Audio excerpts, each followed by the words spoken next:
History says Ragnar Lothbrok was the greatest Viking who ever lived. But what if history got it wrong? What if the son who conquered kingdoms or the crippled warrior who made kings tremble actually surpassed the legend himself? 3 names, 3 unforgettable legacies, but only one can wear the crown of the greatest Viking in history. Stay until the end because the winner may completely change everything you thought you knew about the Viking Age. It's a classic debate among fans of the sagas. Who was the greater Viking, Ragnar Lothbrok or his son, Bjorn Ironside? Ragnar's legend is arguably more foundational. He is the great patriarch who fought monsters, married queens, and whose death inspired the conquest of England. His story is a complete epic tragedy. However, in terms of tangible, verifiable achievements, Bjorn may have the upper hand. The Mediterranean raid was a real historical event of incredible scale and ambition, taking the Vikings further than ever before. While Ragnar's siege of Paris was a huge success, Bjorn's voyage was a multi-year odyssey. Furthermore, Bjorn is said to have died peacefully as a respected king, founding a long-lasting dynasty, whereas Ragnar died a captive in an enemy's snake pit. Ultimately, Ragnar may be the greater legend, but Bjorn might just have been the more successful adventurer. Bjorn's great raid did not materialize out of thin air. It was likely built upon the foundations of existing Viking activity in Francia. By the mid-9th century, large Viking warbands were semi-permanently based in camps at the mouth of major rivers like the Seine. It is probable that Bjorn and Hastein united their own forces with these established Seine Vikings to create the massive fleet needed for the Mediterranean expedition. This was not the act of a lone wolf, but a major political and military undertaking requiring alliances and cooperation between different Viking factions. This context shows Bjorn as a skilled politician, able to negotiate and unite disparate groups of raiders for a common, incredibly ambitious goal. The legends of Bjorn Ironside and his brother Ivar the Boneless present 2 contrasting models of a Viking hero. Bjorn was the explorer, the sea king, whose ambition was to travel, see the world, and win fame and fortune through daring long-distance raids. He was not primarily interested in holding territory far from home. His goal was the journey and the plunder. Ivar, on the other hand, was the conqueror. His ambition was to seize land and rule it. He didn't raid England for treasure, he invaded it to carve out a new kingdom. While Bjorn sailed the Mediterranean, Ivar was strategically dismantling the kingdoms of Anglo-Saxon England. Together, they represent the 2 great impulses of the Viking Age: the restless spirit of exploration and the strategic desire for conquest and settlement. What motivated a man like Bjorn Ironside to sail thousands of miles from home on such a perilous journey? The primary driver was undoubtedly wealth. The tales of the riches of the south, the gold of the churches, the silver of the cities were irresistible. But it was also about fame, or ordstyr. To lead such an expedition and return with stories of sacking Rome, or what he thought was Rome, would make him the most famous man of his generation, eclipsing even his father's legend. There was also the simple spirit of adventure, the desire to see what was beyond the horizon.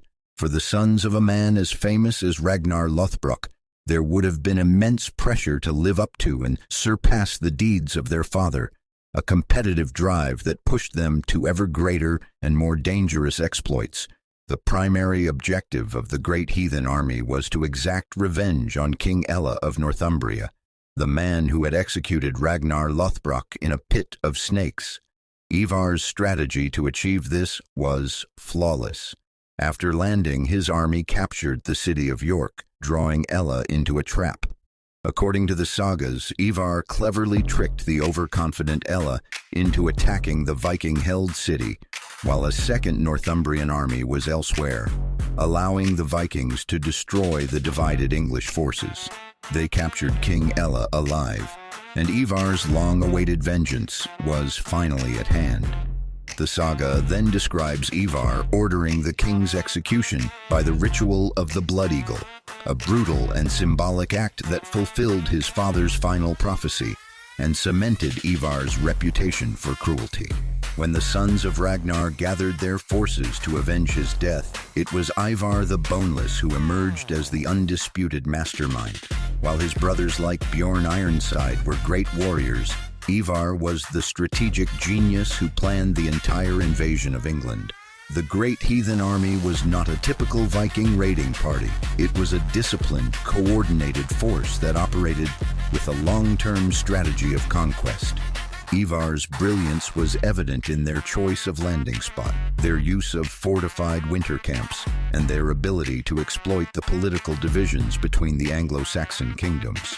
He was a patient commander who preferred to win through strategy, fear, and maneuver, rather than through costly pitched battles. He was the mind, while his brothers were the muscle. Another compelling theory about Ivar's nickname is that boneless was a metaphor for his physical and mental agility. Serpents in Norse culture were often seen as boneless creatures and were symbols of cunning, wisdom, and danger. This interpretation suggests Ivar moved with a snake-like speed and flexibility in battle, or more likely, that his mind was as supple and deadly as a serpent. This aligns with his reputation as a master strategist who could effortlessly flow around obstacles and strike when least expected. His father's family, the Ynglings, claimed descent from the god Freyr, and his mother, Aslaug, was the daughter of Sigurd who slew the dragon Fafnir. This serpentine interpretation connects Ivar's nickname to his powerful mythic ancestry and his cunning, unpredictable nature. No historical puzzle is more intriguing than the meaning of Ivar's nickname, the Boneless. Sagas and chronicles confirm the name, but offer no clear explanation, leading to numerous theories. Was it a physical condition, a poetic metaphor, or a mistranslation over the centuries? Some theories suggest he had a medical condition like brittle bone disease, which meant his legs were useless. Others propose it referred to his impotence or was a metaphor for his snake-like cunning and flexibility. A more linguistic theory suggests his name was a Latin to Norse mistranslation of exosus, meaning the hated. Each theory paints a different picture of the man, but all of them contribute to his aura of strangeness and unpredictability, making his moniker as famous as his deeds. So, who was truly the greatest Viking? Was it Ragnar Lothbrok, the visionary whose ambition inspired an era of exploration and conquest? Without Ragnar, perhaps the world would never have known the names of Bjorn or Ivar. Or was it Bjorn Ironside, the fearless warrior who expanded his father's legacy across distant lands and proved himself on countless battlefields? Or do you believe the title belongs to Ivar the Boneless, the brilliant tactician who turned intelligence into a weapon and led the great heathen army to victories that changed history? The truth is, each of these men defined greatness in a different way. Ragnar gave the Vikings a dream. Bjorn carried that dream across the world. Ivar made their enemies fear it. But history isn't decided by one voice. It's shaped by many. Now it's your turn. Who do you believe was the greatest Viking of all time? Was it Ragnar, Bjorn, or Ivar? Tell us your choice in the comments, and more importantly, tell us why. The strongest argument might just change someone else's mind.